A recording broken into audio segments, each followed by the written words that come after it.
All right, so get ready because we're going deep today. We're diving into personal identity from the Stanford Encyclopedia of Philosophy. And, you're obviously here because you want to really understand what it means to be a person, right? Yeah. Not just like the everyday stuff, but the real philosophical nitty-gritty. Yeah, and this source material, it doesn't mess around. It goes way beyond just defining the word person. Oh yeah, we're going way deeper than a simple definition. We're talking about how we persist over time, how we know who's who, heck, even what matters when it comes to surviving. It really is a whole network of interconnected questions. And the source material dives right into that complexity. It breaks down personal identity into 7 distinct problems. Yeah, 7. Most people don't even realize it's that nuanced. it's true. And it's easy to get those different aspects mixed up. Like when someone's having an identity crisis, they're not usually questioning if they exist. Right, exactly. Mm. It's more about who am I as a person? Mm. What defines me? It's about their character, their values, their goals, their place in the world. That's the characterization question. But then we get to the really big one, persistence. Yeah. What makes you the same you over time? What makes you the same person you were yesterday? That's the core of it. Are we talking about one single being over time? Or different beings that are related in some way? Whoa. Okay, so just to be clear here, we're not assuming people have to be people the whole time, are we? In the philosophical sense? Not at all. I mean, think about it. You might have existed as an embryo, right? Or maybe something non-physical, who knows? I mean, yeah, that makes sense. And another thing to remember, persistence isn't about staying the same kind of thing, like staying a student or a lawyer, that kind of thing. So it's not about my job or even my personality staying the same. Right. It's about numerical identity. Is it the same entity at different points in time? Okay. So someone could change careers, change their whole personality, even their entire worldview, and still be the same individual. Wow. Okay, so then how do we know if someone is the same person they were yesterday? I mean, is it their memories? What if they have amnesia or something? Yeah. Or is it just their physical appearance? What if that changes drastically? That's the evidence problem. What evidence do we trust? And how do we weigh things when they conflict? Yeah, that's a good point. Imagine someone claiming to be, I don't know, Cleopatra reincarnated. Yeah. Do we just take their word for it? Exactly. Do we believe their memories? Or do we need something more? Man, my brain's already hurting. And then the source material throws even more curveballs at us. The population question, personal ontology, what matters in survival. It's a lot. Like the population question, how many selves are there at any given time? Oh, wow, yeah. With split brain patients or multiple personalities, that gets really complicated. It does. And then personal ontology. What are we fundamentally? Are we physical, non-physical, some kind of combination? Right, and if we figure that out, then it's Right. why should we even care about our future selves if we even do continue to exist? It gets into our values, what matters to us. What if you could be replaced with a perfect duplicate? Would it even matter? All right. We've clearly got a lot to unpack here. Yeah. 7 distinct problems within personal identity, and that's just the beginning. So where do we even start? Well, I think the source material's got it right, starting with persistence. It really is the core of the whole thing. And there are some common misconceptions we need to clear up first. Okay, let's do it. What are some of those misunderstandings about persistence? Well, firstly, this isn't about defining the word person. It's about what it takes for any being to persist, regardless of what we call it. Right, so we're not just talking about humans here. Exactly. We're talking about the very nature of continued existence for, well, anything, really. Got it. Anything else? Another misconception is that persistence means staying the same kind of thing, like we talked about before, remaining a student or a lawyer. Right. It's not what we're talking about. It's about numerical identity. Yeah. Is it that same entity at different points in time? Okay, so someone could change careers, change their whole personality, their entire outlook on life, and still be the same individual, numerically speaking. Exactly. All right, got it. So with those misconceptions out of the way, what are the main contenders for explaining persistence? Well, the source material lays out 3 main views: psychological continuity views, brute physical views, and anti-criterialism. Each of them has their own take on what it means for something to persist over time. All right, so 3 different approaches. Let's start with the first one, psychological continuity. This one seems pretty intuitive to me. Yeah. You persist because of your connected stream of thoughts, your memories, your personality, all that good stuff, right? Right. It's definitely the most popular view among contemporary philosophers. The idea is a future being is you if they inherit the right mental features from you. And same goes for past beings. Okay, so like if I can remember being a kid, then that kid was me because those memories are part of my psychological continuity. Yeah, that's the basic idea. But there's a lot of debate about what kind of inheritance counts. Does it have to be a single unbroken chain? Does it have to be based on, actual physical connections in the brain? So even within psychological continuity, there are different interpretations. Absolutely. There are nuances and complexities we need to explore.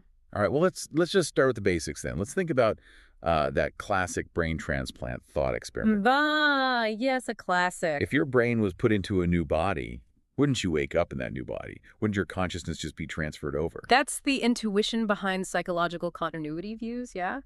The idea that the core of who we are, our essence, lies in our mental lives, not our physical bodies. But of course, philosophy is never that simple, Yeah. right? Yeah.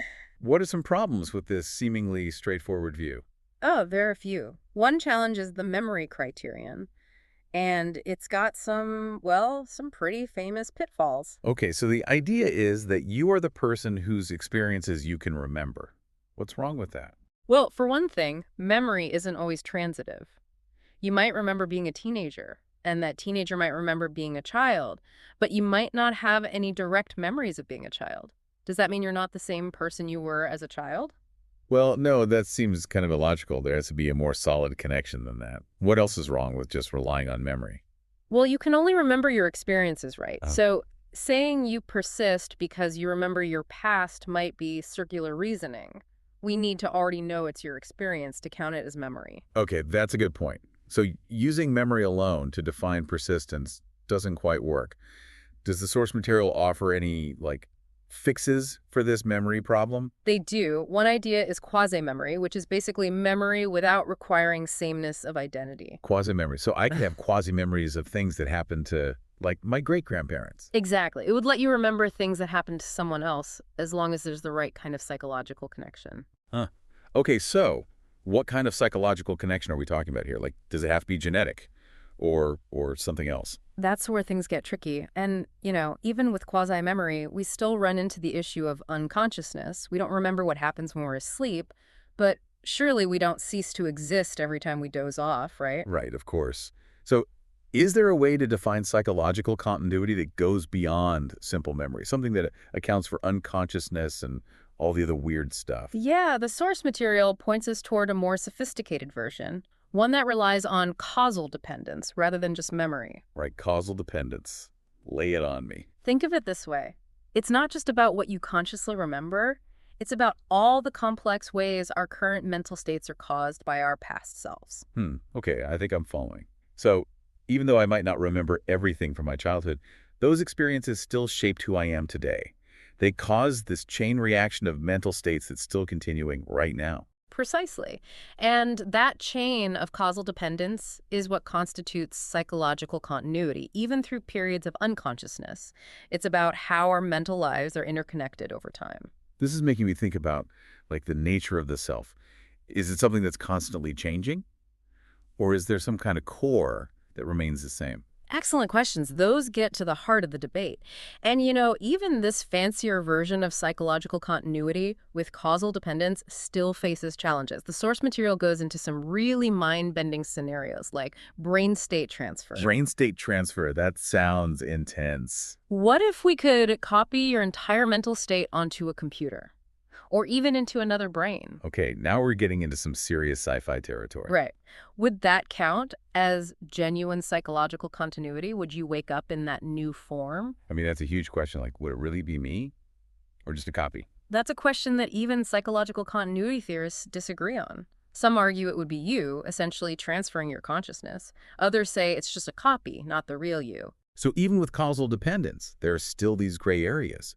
It makes you wonder if we can really define ourselves based on psychological factors alone. And that leads us to maybe the most intriguing challenge to psychological continuity. The fission problem. Or fission problem. All right, I'm intrigued. What happens if your brain is split and each half is put into a new body? Oh, wow. Okay, so like there are now two of me running around. Right. Are there two of you? Does one survive and the other die? Or do you cease to exist altogether? That's a mind-blowing question. I mean, Yeah. imagine waking up and finding out there's another version of you out there. It's a problem with no easy answers, at least not within the framework of psychological continuity. The source material lays out two main responses from theorists: the multiple occupancy view and the non-branching view. Okay, break it down for me. Let's start with multiple occupancy. What's that all about? Well, multiple occupancy suggests that there were actually two of you all along, just overlapping in the same body. Whoa. So like two consciousnesses sharing the same space. Exactly. And when a brain is split, those two selves just become distinct. So it's like two threads of consciousness all woven together. And then suddenly they unravel. I like that. That's a great way to put it. And this view is often connected to the idea of temporal parts, which is a whole other philosophical rabbit hole. Maybe we can save that rabbit hole for another deep dive. Sounds good. For now, I'm curious about the other response to the fission problem. The non-branching view. What's the gist of that one? The non-branching view argues that you only persist if there's a single continuous line of psychological descent.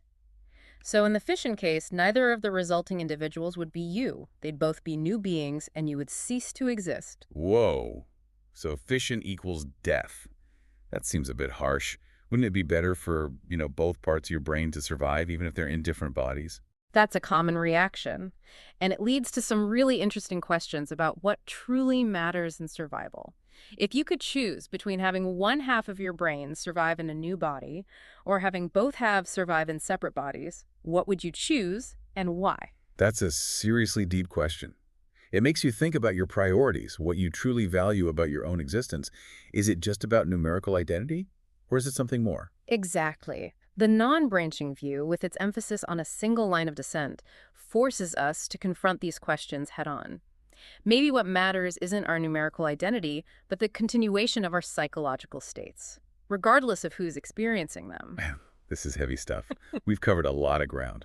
From memory and causal dependence to brain transplants and now the fission problem. It's a lot to take in, but we're just getting started. Oh boy, I'm always afraid to ask, but what's next? Next time, we'll delve into the too many thinkers problem. That's where things get really interesting. And then we'll explore an entirely different way of thinking about persistence: the brute physical view. Stay tuned. All right, welcome back to our deep dive into personal identity. Last time, we really left off with a bang, didn't we?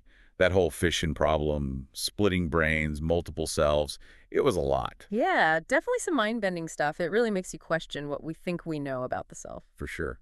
But you said there's another challenge to psychological continuity we need to tackle, something called the too many thinkers objection, right? Exactly. It's a pretty fundamental problem for any view that says our minds are what make us persist over time. Okay, I'm all ears. What is this too many thinkers problem all about? Well, it starts with a simple question. If our minds define who we are, and our bodies are also capable of thinking, doesn't that mean there are two thinkers wherever there's a person? Two thinkers, one person. I'm already feeling a little confused. How does this challenge psychological continuity exactly? Think about it. You're sitting here listening to this deep dive. According to psychological continuity, you're the entity defined by your thoughts, your memories, all that good stuff. But what about your body? That living, breathing organism that's also sitting there. I mean, yeah, my body's here too, obviously. Yeah. But I don't think of it as a separate thinker. But why not? It's alive, it's responding to its environment, it's even regulating its own internal processes. If we're saying that having a certain kind of mental life is what makes you you, then why wouldn't your body also count? Okay, so the too many thinkers objection is basically saying that psychological continuity can't really explain the relationship between our minds and our bodies because it ends up treating them as two separate thinkers. Exactly, and that leads to some really uncomfortable implications. For one, it means we're not actually our bodies. There's a separate us, the thinking mind, and a separate body, both capable of thought. So like some kind of mind-body dualism. That seems a little strange, to be honest. Yeah. It does, doesn't it? And it gets weirder. The second consequence is that if personhood is all about having certain mental capacities, things like rationality, self-awareness, then our bodies might actually qualify as persons too. Wait, so now we have two thinkers and potentially two people wherever there's one person. This is getting out of control. It is, isn't it? And it gets even trickier, because that brings us to the third and perhaps most troubling consequence: the epistemic problem. If there are two thinkers sharing your body, how can you be sure which one you are? Uh, it's like that duplicating machine thought experiment. If you suddenly have two of you, how do you know which one is the original? Exactly. And with the too many thinkers problem, the stakes are even higher. Because you're not just questioning your history, you're questioning the very essence of your being. Are you a mind or are you an organism?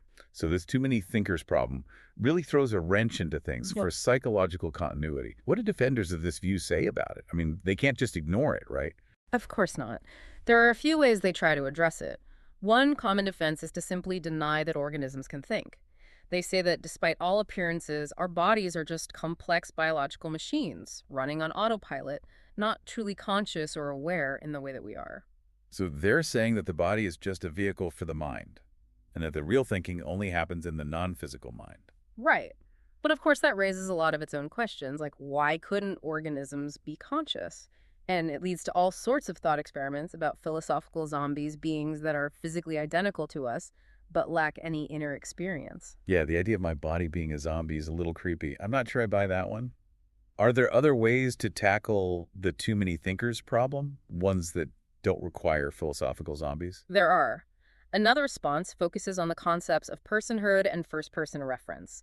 Basically, the idea is that just having certain mental capacities isn't enough to make you a person.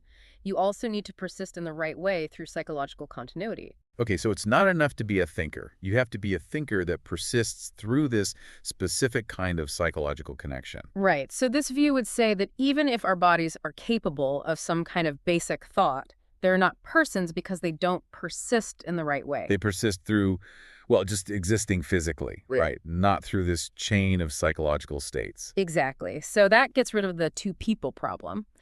But what about that epistemic problem we talked about? How do I know that I'm the person and not my body? Yeah, that's a big one. How do I know I'm not just mistakenly identifying with the wrong thinker? That's where first-person reference comes in. This view argues that when you say or think I, you're not referring to the organism, but to the person, the entity that's defined by psychological continuity. So even if your body is generating thoughts, it's not generating your thoughts. Hmm. Interesting. So even if my body is doing some thinking, those aren't my thoughts because I'm the person, the one defined by psychological continuity. Exactly. And because your body isn't a person, it can't have first-person thoughts about itself. It can't mistakenly think it's you. Okay, that's a pretty clever way to sidestep the epistemic problem. Uh, So we've got these two main defenses of psychological continuity against the too many thinkers, hmm. denying that organisms think and restricting personhood to those who persist through psychological continuity. But didn't you say there was a third, even more radical approach? I did. There's a view called new animalism that flips the script entirely. It says, hold on, maybe organisms do persist through psychological continuity. Whoa, really? So instead of separating the mind and body, new animalism finds a way for both to persist together. Exactly. Think of a brain transplant as more of a radical reconstruction of the organism. You're not moving a brain from one body to another. You're taking an organism, reducing it to its essence, the brain, and then giving it a whole new set of parts. It's like an extreme makeover for the organism. I love it. And if organisms can persist through that kind of radical reconstruction, then maybe they can persist through psychological continuity after all. This is making me rethink the whole brain transplant scenario. We don't think a person stops existing if they get a heart transplant or a new limb. Maybe a brain transplant is just a more extreme version of that. That's the thinking behind new animalism. And if that's the case, then the too many thinkers objection might not be as damaging to psychological continuity as we initially thought. Okay, so we've gone through all the ins and outs of psychological continuity and its responses to the too many thinkers problem. But I know there's another major contender we need to discuss. Brute physical views. What can you tell me about those? Brute physical views take a much more straightforward approach. They argue that what makes you persist is the continued existence of your physical body, regardless of what's happening in your mental life. So it's not about thoughts, memories, personality, all that. It's just about the physical stuff. Exactly. And this view is often paired with animalism, the idea that we as persons are essentially biological organisms. So animalism says we are our bodies, and brute physical views say our bodies are what persists through time. They fit together nicely. They do. And this combined approach has a certain simplicity to it. It aligns with our everyday experience of ourselves as physical beings. We're born, we grow old, and eventually we die. Plus, it avoids all those brain-splitting dilemmas we talked about with psychological continuity. No more multiple selves, no more Yeah. worrying about branching timelines. You are your body. And as long as your body keeps going, so do you. Simple as that. Simpler, at least. But of course, it has its own set of challenges. The most common objection to brute physical views and to animalism by extension is, you guessed it, the brain transplant problem. Ah, yes. The brain transplant. That seems to be the ultimate test for all these theories. Uh, So how does this problem apply to the brute physical view? well, if my brain is put into your body, brute physical views would say that you end up with my brain, and I get left behind an empty shell. Yeah, and that just feels wrong. I mean, Yeah. intuitively, it seems like I would be the one waking up in your body. My thoughts, my memories, everything that makes me me would be going along for the ride. That's the core of the objection. Our intuitions about brain transplants seem to really favor psychological continuity over brute physical persistence. So how do proponents of brute physical views respond? How do they defend their position against this seemingly powerful intuition? They acknowledge that it's a strong intuition, but they argue it's not decisive. They point out that our intuitions can be misleading in these philosophical thought experiments. Sometimes the most obvious answer isn't the right one. Yeah, that's fair. Sometimes we have to dig a little deeper to get to the truth of the matter. Exactly. And they offer some counter-arguments. Some animalists suggest that maybe a brain transplant is more like a liver transplant than we realize. It's not about transferring a person from one body to another. It's about giving a body a new part. So the brain isn't the seat of the self, it's just another organ, like the heart or the lungs. Precisely. And another counterargument is that it's not obvious that the brain recipient is the same person as the brain donor. Maybe the transplant creates an entirely new individual.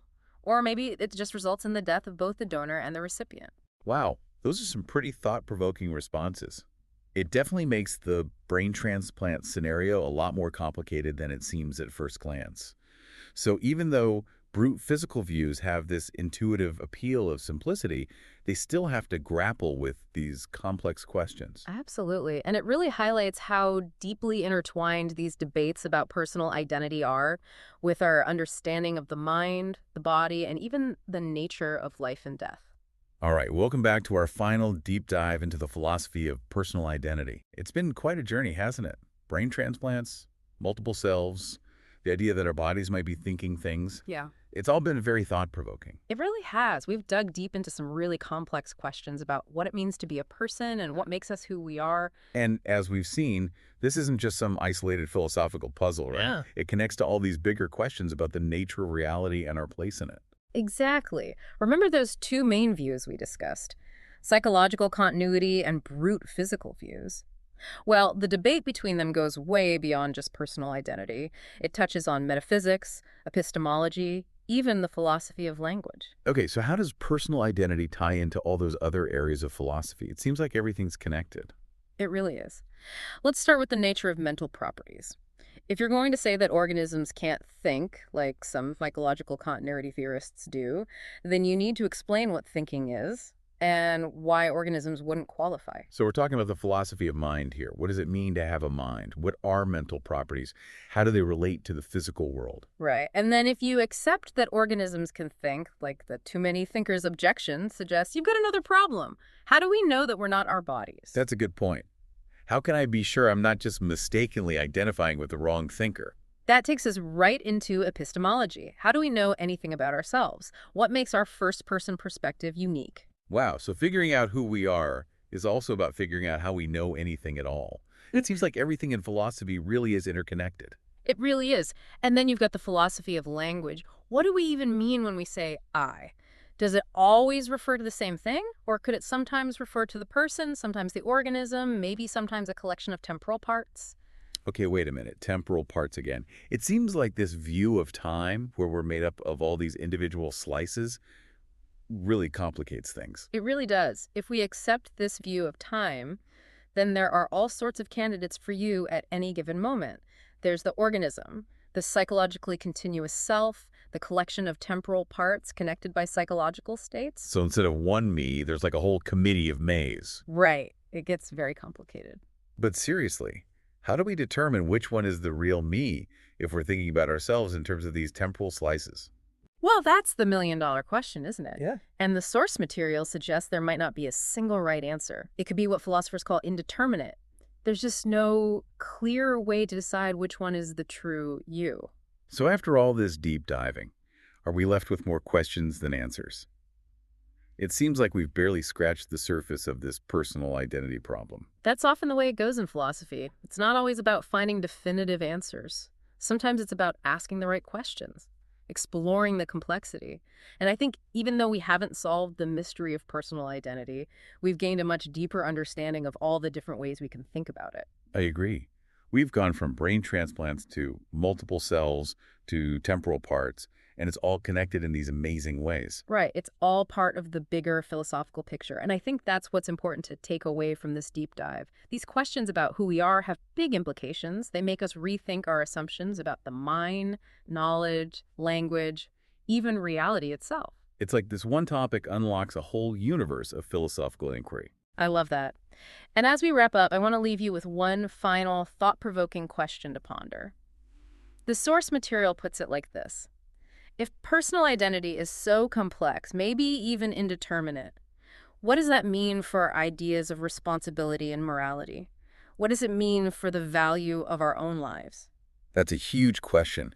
If we can't even pinpoint who we are, how can we hold ourselves accountable for our actions? Or figure out what makes a life meaningful? Right. It challenges a lot of our basic ethical intuitions. That's definitely a lot to think about. But that's what we do here on the Deep Dive, right? We push the boundaries of our thinking and leave our listeners with new questions to explore. Absolutely. So keep questioning, keep exploring, and keep diving deep into these big ideas. And until next time, thanks for joining us on the Deep Dive.